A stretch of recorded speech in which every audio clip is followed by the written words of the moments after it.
صحیح. یہاں ایمان سے ہمارے عقائد ہیں، اور بالخصوص آج کے دور میں خود امام غائب پر ایمان بھی اسی کا ایک حصہ ہے. یعنی جن چیزوں کا ہمارے عقائد سے تعلق ہے اور وہاں ہمیں حالت ایمان پیدا کرنی چاہیے، اور وہ ظاہر کثرت مطالعہ سے ہے، کثرت غور و فکر سے ہے، اپنے جو شبہات اور اعتراض ہیں ہمارے ذہن میں ان کے حل ہونے سے ہے، اس میں اہل علم سے استفادہ ہے، اس میں مختلف کورس پڑھے جائیں، مختلف کتابیں پڑھی جائیں، سوچ و بچار کی جائے، تو پھر انسان جو ہے وہ مرحلہ ایمان پر پہنچ جاتا ہے. پھر اس کے اندر بھی درجے ہیں. کیونکہ قبلہ میں اس لیے سوال کر رہا ہوں کہ ہماری سوسائٹی میں بعض اصطلاحات رائج ہیں، لیکن لوگوں کو اس کا معنی نہیں معلوم. نہیں، ہم یہ نارملی یہ کہتے ہیں کہ اچھا انسان دیکھتے ہیں تو کہتے ہیں کہ بڑا ایماندار آدمی ہے. وہ ہماری جو بحث ہے، وہ جو آپ جس چیز سے اشارہ کر رہے ہیں اس کا تعلق اخلاقیات سے ہے، کہ ہم اخلاقی پہلو میں ہمارا حسن ظن ہو، یا کن چیزوں کو دیکھ کر ہم کسی پر اعتماد کریں. اس کا تعلق جو ہے وہ بنیادی طور پر ہمارے اعمال سے ہے اور اخلاق سے ہے. میں جن چیزوں کی طرف اشارہ کر رہا ہوں یہ کاملاً عقائد سے ہیں، یہ عقائد ہیں، اور اس کا تعلق ہماری فکر سے ہے، ہماری اپنی عقلی کاوشوں سے ہے. دوسری چیز جو پروردگار بیان فرما رہا ہے اسی سورہ عصر کے اندر، وہ عمل صالح ہے. اب جب عمل صالح ہم کہتے ہیں تو یہ کلی طور پر تو ہم کہہ دیتے ہیں عمل صالح، لیکن اس کے اندر بہت ساری چیزیں ہیں. اس کے اندر ہمارے فقہی احکام بھی ہیں، شریعت کے مطابق ہم نے اپنی عبادت کیسے بجا لانی ہے، جس میں پھر نماز ہے، روزہ ہے، بہت ساری چیزیں ہیں، حج ہے، اور بالآخر اس کے اندر معاملات کی بھی بحث ہے. ہمارے خرید و فروخت کیسے ہو، نکاح کیسے ہو، ہمارے جو ہیں وہ لوگوں کی جو مدد کرنی ہے، اب زکوٰۃ، خمس، جس طرح مسائل ہیں، یعنی جو شرعی زندگی ہے وہ بھی عمل صالح کا حصہ ہے. اور ضمناً ہماری جو اخلاقی زندگی اور اخلاقی پہلو ہیں وہ بھی اسی کے اندر آ جاتے ہیں.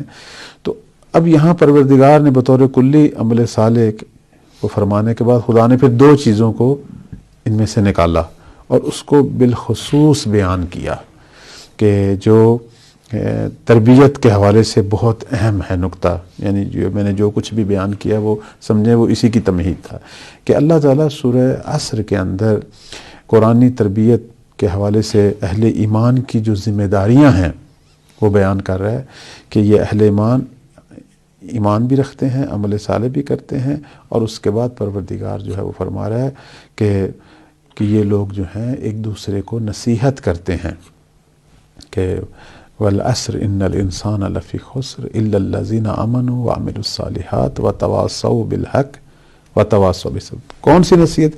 ایک تو حق کی نصیحت، یعنی ایک دوسرے کے خیر خواہ ہیں، ایک دوسرے کو رائے حق دکھاتے ہیں. رائے حق، اب رائے حق ہم کلی طور پر کہہ تو دیتے ہیں، ہر چیز میں اس کے مطابق ایک حق ہے. اس حق کو پانا، جیسے ابھی آپ نے بھی اشارہ کیا کہ لوگوں کی شناخت میں دیکھنا کہ کون امین ہے، کون امین نہیں ہے، کس پر اطمینان رکھنا چاہیے، نہیں رکھنا چاہیے. تو یہاں معیار حق جو ہے وہ کچھ اور ہے. لوگوں کی گفتگو میں صداقت اور کذب کے حوالے سے معیار حق کچھ اور ہے، لوگوں کے ساتھ معاملات میں معیار حق کچھ اور ہے. تو معیار حق کو سمجھنا اور اس کے مطابق جو ہے لوگوں کی تشخیص، تو ایک دوسرے کو حق کے معیار اور میلاد پہ رہنے کے لیے نصیحت رکھنا، نصیحت کرنا، حق کی نصیحت، باطل سے دور ہوں، گمراہی سے دور ہوں، شیطان سے دور ہوں، اندرونی وسوسات سے دور ہوں. تو اہل ایمان جو ہے وہ ایک تربیت میں ایک اہم ترین جو ان کا عنصر ہے وہ یہ ہے کہ ایک دوسرے کو تلقین کرتے رہتے ہیں، ایک دوسرے کو نصیحت کرتے ہیں. ایک حق کی اور دوسری صبر کی. دوسری نصیحت صبر کی ہے. صبر ہم کہہ تو دیتے ہیں صبر، لیکن صبر بذات خود بہت وسعت رکھتا ہے. صبر مشکلات پر بھی صبر ہے، بیماریوں پر بھی صبر ہے، آزمائشوں پر بھی صبر ہے. صبر جو ہے وہ نیکیوں پر بھی صبر ہے، کہ انسان نیک کام کرتے وقت ظاہر ہے زحمتوں سے دوچار ہوتا ہے، اس پہ صبر ہے. معصیت اور گناہوں پر بھی صبر ہے، کہ انسان جو ہے وہ بالاخر شیطان کے وسوسے میں نہ آئے اور اپنے آپ کو، اپنے دامن کو بچا لے. تو یہ جو دو پہلو قرآن بیان کر رہا ہے، یہ تربیت کے اندر ایک اہم ترین اصول ہے، کہ مومن جو عمل صالح انجام دے رہا ہے وہ اپنے ارد گرد جو ماحول ہے اس سے بیگانہ نہیں ہے. وہ یہ نہیں کہتا کہ میں بس اپنی حد تک ٹھیک ہوں، مجھے کیا باقیوں سے، باقی تو ٹھیک ہونے والے نہیں ہیں. معجزوں کا منتظر ہے وہ، کہ امام زمان آئیں گے وہ معجزے کے ذریعے سب کو ٹھیک کر دیں گے. نہیں، قرآن یہ کہہ رہا ہے کہ آپ معجزوں کا انتظار نہ کریں. قرآن یہ کہہ رہا ہے کہ آپ اپنا کلچر خود بنائیں. اور یہ قرآن جو ہے وہ ہماری مدد کر رہا ہے، ہمیں بتا رہا ہے کہ کلچر کیسے بنے گا؟ ایک دوسرے کو نصیحت کریں، ایک دوسرے کو وصیت کریں، ایک دوسرے کو تلقین کریں۔ آج ہمارے معاشرے کے اندر یہ قرآنی اصول بری طرح نظر انداز ہوا ہے، اور جس کا نتیجہ یہ ہے کہ ایک دوسرے کے معاملے میں بے حسی، ایک دوسرے کے مسائل میں ہم حق و باطل دیکھ کر آنکھیں بند کر لیتے ہیں، اور جب ہمیں تکلیف ہوتی ہے اس وقت چیختے ہیں، لیکن باقیوں کے مسائل میں ہم اپنا کوئی فرض نہیں سمجھتے۔ نتیجتاً خیر خواہ والے جذبات ختم ہو گئے، ایک دوسرے کو نصیحت کرنے والے احساسات ختم ہو گئے۔ امر بالمعروف نہی منکر کا جو فریضہ تھا وہ بھی اسی سے نکلنا تھا، تواصی بالحق سے، وہ فریضہ بھی جو ہے وہ بھی ہماری جو ہے غفلتوں کا جو ہے وہ شکار ہو گیا ہے، اور ہم ارد گرد پھر جو معاشرہ دیکھتے ہیں یہ معاشرہ نہ قرآنی ہے نہ اسلامی۔